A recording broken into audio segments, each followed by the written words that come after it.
Première journée hier aux Jeux paralympiques de Paris, c'est le début de l'équipe de France de basket fauteuil. Des épreuves d'athlétisme, de tennis de table et de natation sont également attendues ce vendredi. Et puis cette victoire célébrée hier soir au Grand Palais, l'Afghane Zakia Roudadadi qui s'entraîne en France a décroché la médaille de bronze en para-taekwondo chez les moins de 47 kilos, 3 ans après avoir fui le régime des talibans en Afghanistan. Première médaille pour l'équipe des réfugiés qu'elle représente et une médaille qui va au-delà de l'admiration sportive puisqu'elle a une forte résonance politique. On en parle avec vous, Élodie Radenac. Bonjour, vous l'avez suivi, cette athlète, depuis 1 an. Il y a également une série qui retrace son parcours depuis dimanche, qui est diffusée sur notre antenne France 24.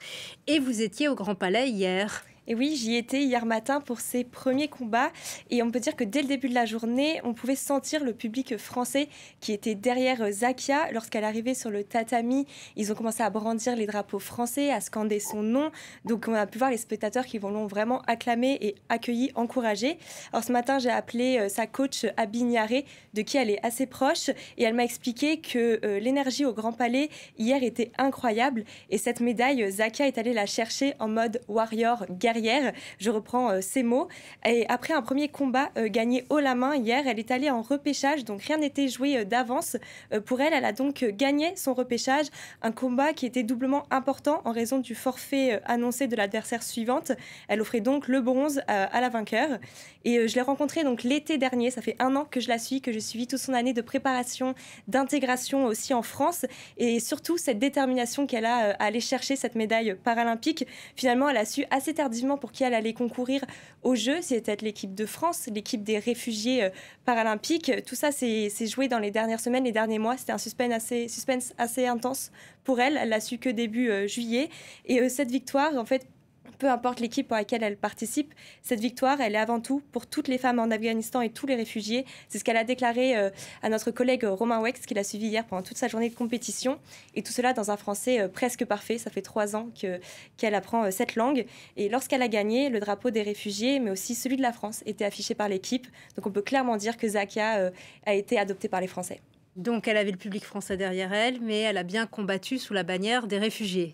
Oui, c'est bien cela. Alors, pour expliquer un peu le contexte, Zakia, elle a seulement 25 ans et l'exemple d'un parcours de résilience assez remarquable parce qu'elle est réfugiée en France depuis 3 ans.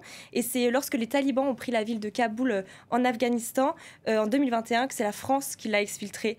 Donc, elle s'entraîne quotidiennement à l'INSEP avec l'équipe de France et la Fédération française de taekwondo, elle est très claire là-dessus. Même si Zakia n'a pas la nationalité française encore, elle est considérée en tant que telle, en tant que française, comme n'importe quel autre athlète de l'équipe.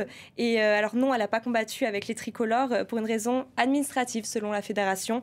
En fait, son dossier aurait dû être accepté, son dossier de naturalisation aurait dû être accepté avant fin février 2024, ce qui n'était pas le cas. Son dossier était lancé mais pas finalisé à temps.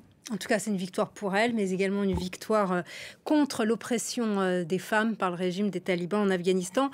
Du coup, maintenant, quelle est la suite pour elle ? Eh bien, j'ai pas encore eu de ses nouvelles depuis sa victoire hier, mais une chose est sûre, la France ne va pas la lâcher comme ça. Toute son équipe espère que la jeune athlète puisse participer avec les Bleus aux Jeux de Los Angeles en 2028. Et selon la fédération, son dossier de naturalisation devrait être abouti d'ici la fin de l'année. Donc, tout le monde est derrière elle et tout le monde lui souhaite d'être sous la bannière des Bleus dans 4 ans. Merci beaucoup, Élodie Radenac, d'être venue nous voir. Merci à vous.